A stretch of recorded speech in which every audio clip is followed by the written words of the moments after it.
Okay, so let's talk about putting together the hilt side connector. So the first thing that you'll need to do is order the hilt side connector. You can, depending on which hilt you're currently building, you can order different sizes that will fit the modular hilt system version 1 body sections, or the ribbed sections, or the ASP switch sections. Most of the parts come in a top and a bottom, and the reason for that is you're going to use a bit of 440 threaded rod to control the length of the hilt connector so that the chassis sits exactly where you would like it to sit. And I'll show you how to put that together in just a second. You're going to want to pick a material. I suggest just using the lower cost plastic that they offer, the versatile plastic in either white and black. That's what I've tested this in, and it fits best in that way. One thing that you're going to notice when you get the parts is, depending on the print orientation, there's going to be some edges that have a small lip to them that might cause parts not to fit quite exactly right. So in this case, this has a small lip on the inside here and a small lip on the outside there. So the first thing that we're going to want to do is just test fit the parts and make sure that they fit exactly the way that we would like to. And usually if they're a bit too snug, we're just going to be able to take a file and just lightly sand out the parts that aren't fitting. You want to do that really slowly. You don't want to over sand and then all of a sudden your parts are too loose and you're going to end up having to use glue instead of being able to do a friction fit.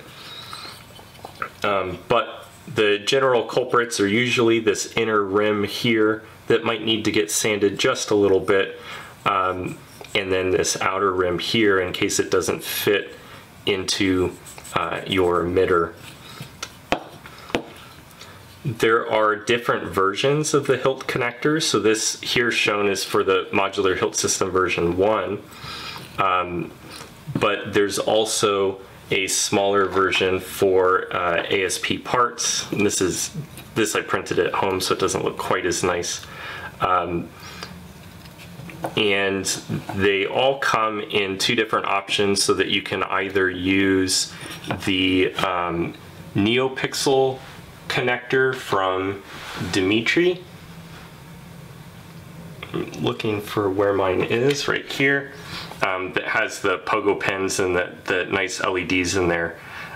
So there's a version of that called NPXL that fits this PCB and uses Dimitri's LED lens cover to help friction fit the PCB in place. The default version is for the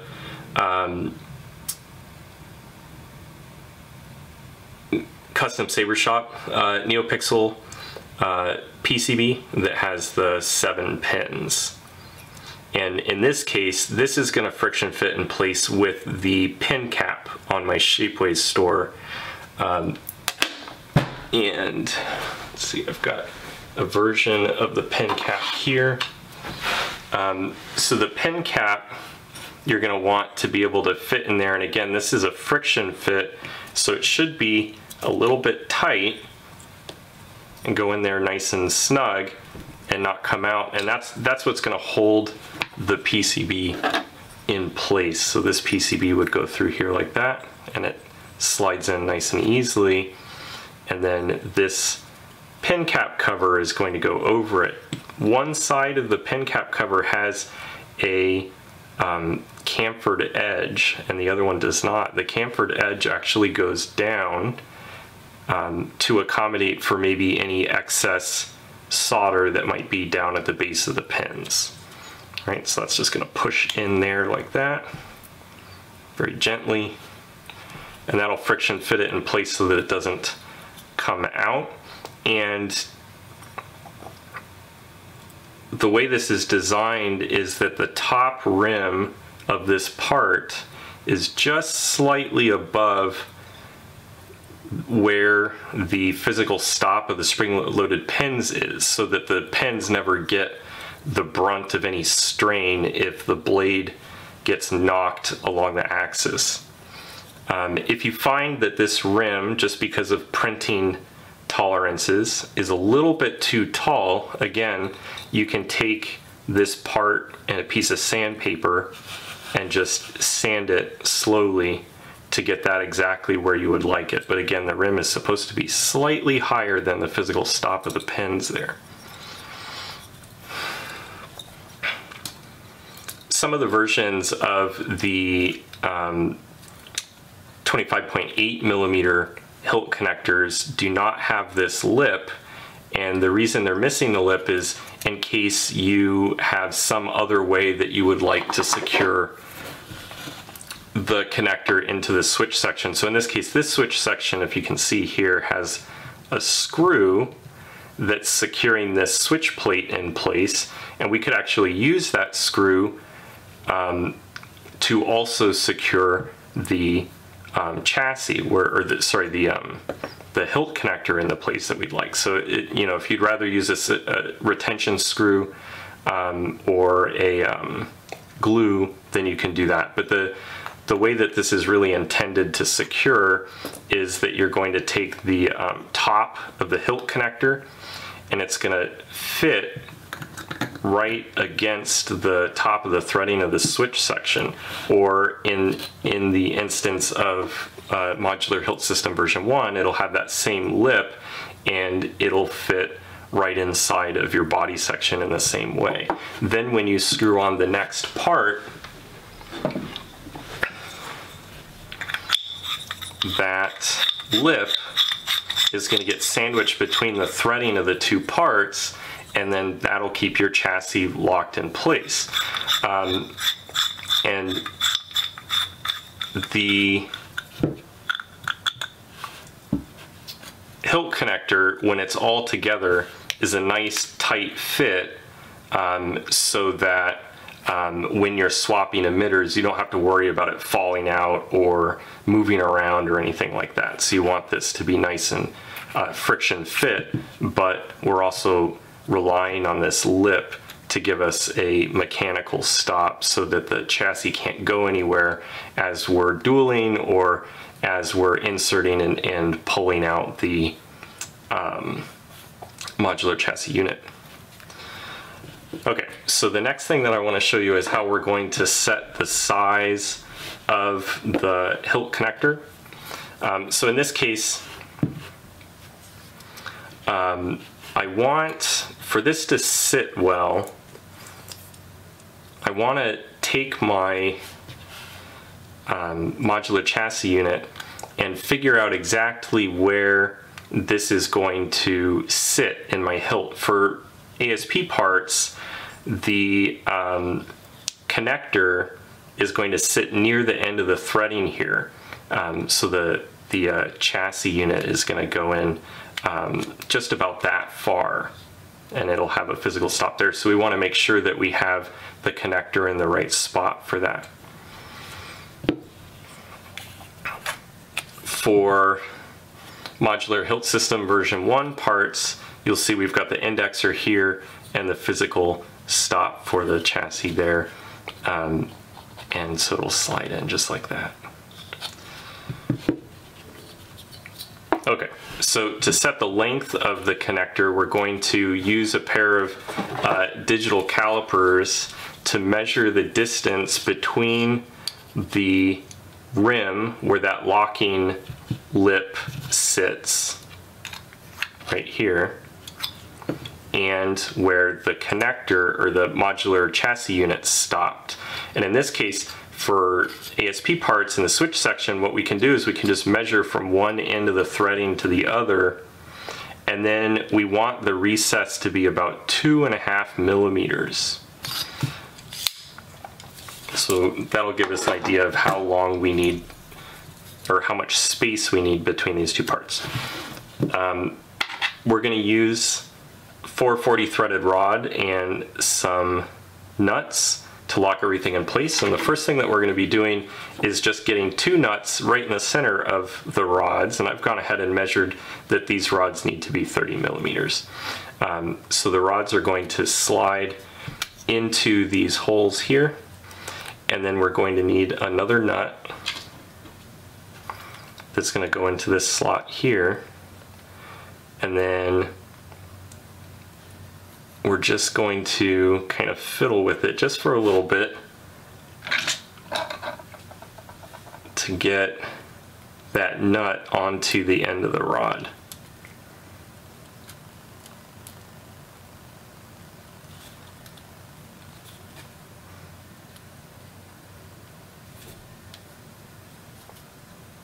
There we go.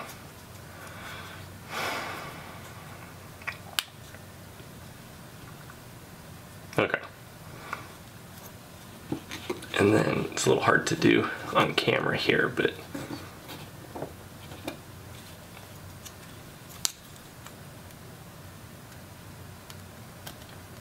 then we'll just use that to tighten it down.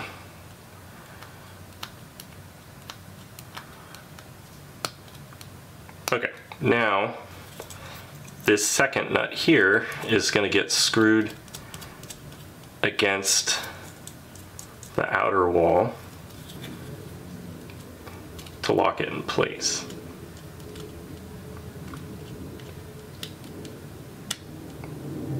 Okay, so we're going to do that. I'm going to save time here, but you're going to do that for all 3 of your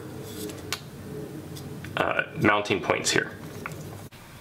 Okay, now that we've got the 3 440 threaded rods on the hilt top connector, we're going to attach them to the bottom, and we'll need to do all 3 of the bottom ones around the same time.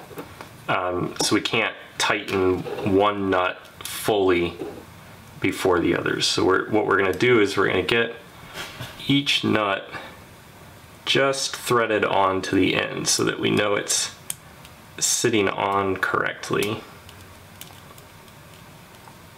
There we go. And then we'll move on to the next one. So it popped off, I think.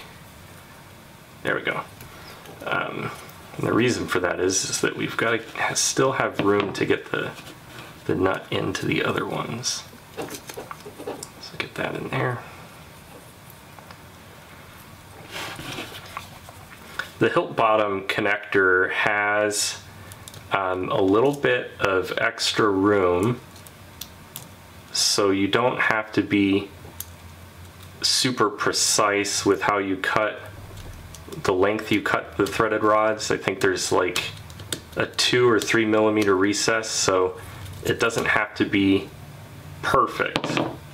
It just needs to be pretty close. All right.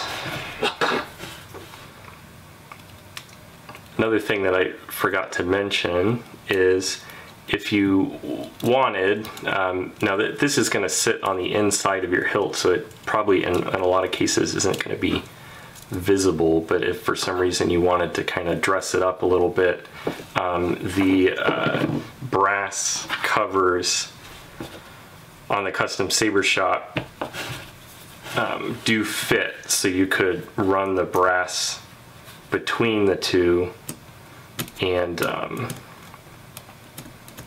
kind of dress it up a little bit so it looks a little bit nicer. Okay. So now we've got them all tightened, or sorry, on. So we're going to tighten them all around the same amount each time, a couple of turns each time for each, until it gets all the way in there, or to the length that we want. What we don't want is for it to like become crooked. And then the last step is just to get that last nut in place for all of them, and then you'll have your connector. I loosened this on accident.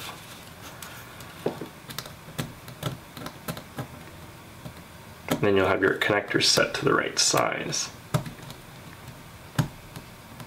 This got stuck a little bit.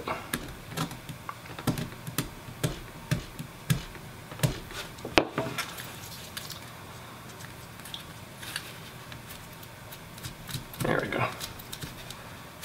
So we'll just get those tightened up. All right.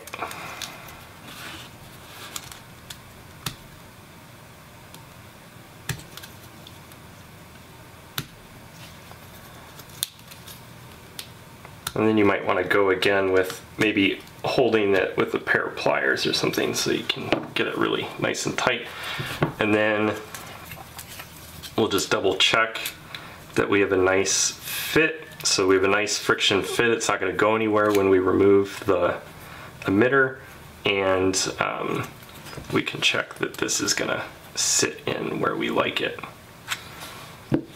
So I'd probably, in this case, I'd probably have it sit in a little bit further. So I probably would cut those bars, go back and cut those bars a little bit shorter because I want the chassis to sit in that far. Another thing I forgot to mention is for this top lip, if you find that your emitter doesn't clock exactly right, or you end up, in this case it fits real nice and there's no looseness, but if you find that, say, like it won't screw all the way down, you've got a bit of a gap here, that means that that lip is too thick. And so what you would want to do is take a file and just sort of go around the edge here and flatten that out, and then test again until you get the thickness that you need. If you find that even with the emitter screwed all the way down, it's really loose, then you can use an O-ring, or I've got special spacers that you can print in TPU plastic that will fill that gap and hold it tight.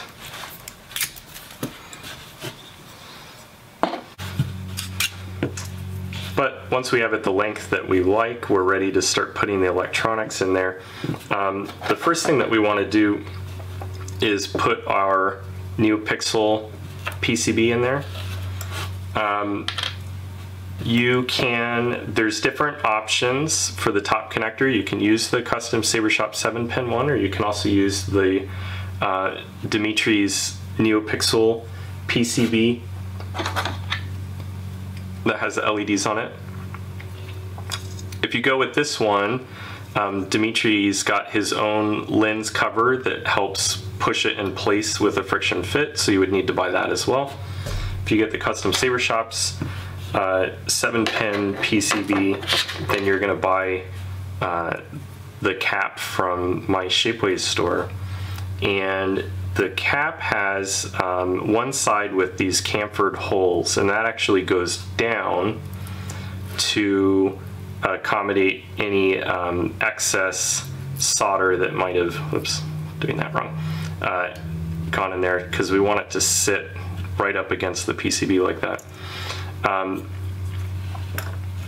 When you get your part from Shapeways, this inner lip here, depending on the material you get, this inner lip here might be a little bit smaller than it should be because of the way that they print.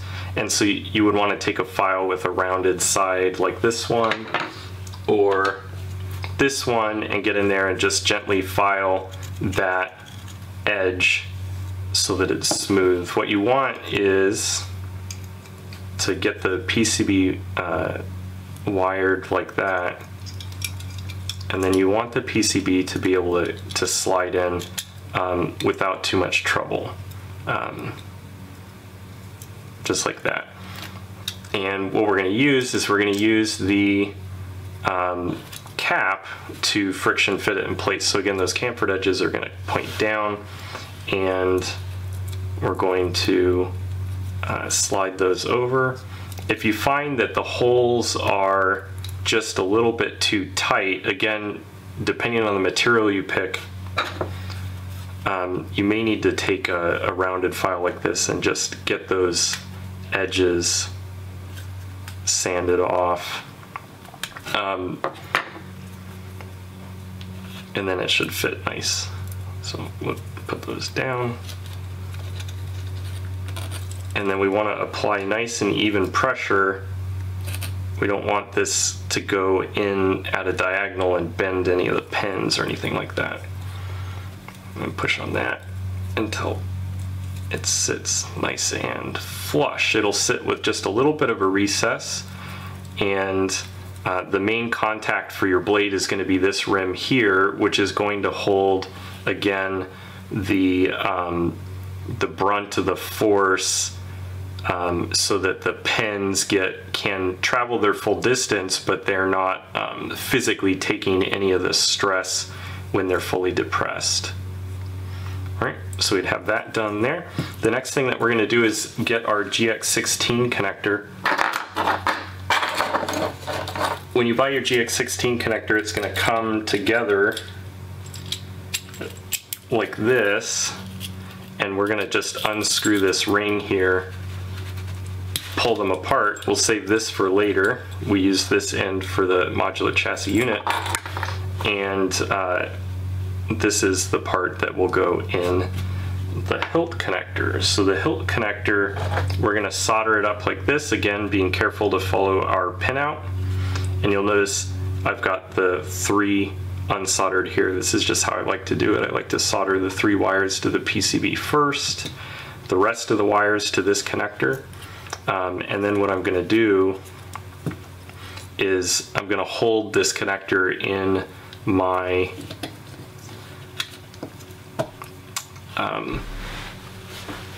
PCB holder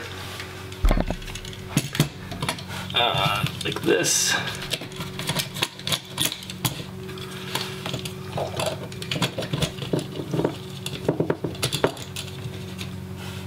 And then use that and a pair of helping hands to get this soldered well, right? So I can get these 3 wires soldered here, trying not to have any, not to have too much excess wire in this gap here.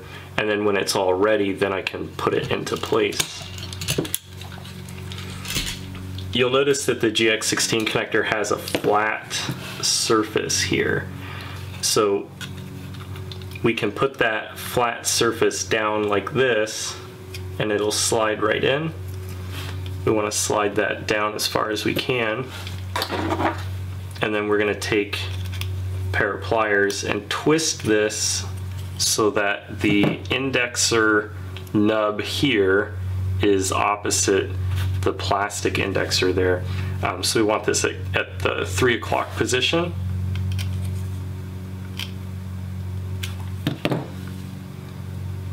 And then before we secure that in place, we want to test it with our modular chassis unit without anything wired together, just to see if it physically fits, right?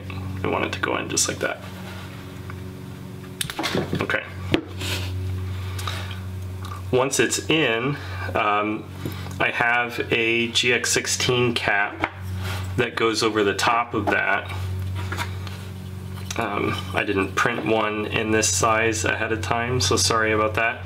But here's one for the modular Hilt System V1.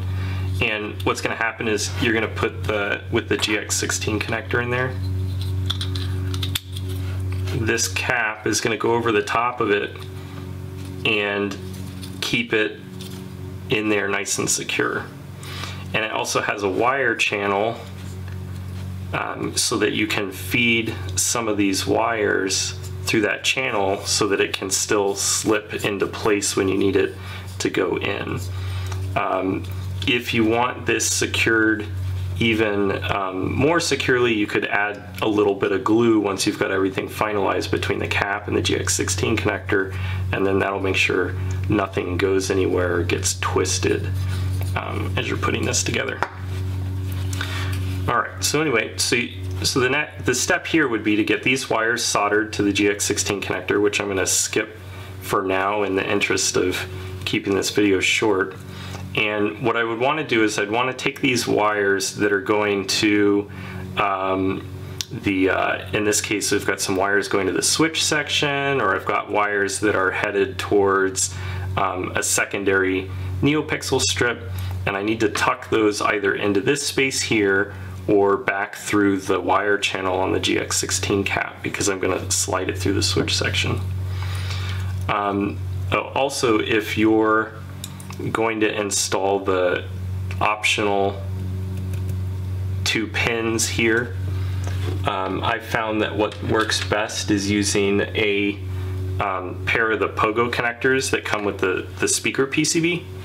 And it works out because if you get a couple of speaker pods built, you're going to need these PCBs for the speaker pods, and then you'll have extra of these pogo connectors, which you can use for your Hilt connectors. So in this particular case, what I found is these 2 forward-facing pogo pins are going to go on the modular chassis unit. And I found that facing a second pair of pogo pins actually backwards on the Hilt connector bottom provides really good contact, just like that. So what we're going to do is we're going to solder wires actually to the spring-loaded pin part with just a little bit of solder, and then we're going to feed those through the wire channel right here. So we'll do that real quick. Try to deal with my shaky hands. Get those, there we go. And then that'll just press right into place. And then now when we connect it to the chassis, those pins are going to line up with the chassis and give us 2 additional connections. Alright, so we've got all those wires now. We're going to want to get them tucked in so they don't give us an issue when we're sliding this into the chassis. So normally I'd have the GX16 cap up here and feed them through that channel. Alright, so what we're going to do is we're going to push this in place.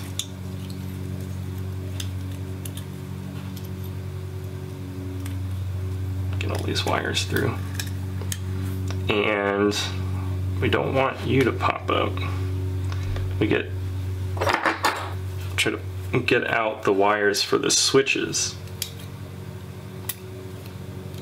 Get that NeoPixel wire out of the way.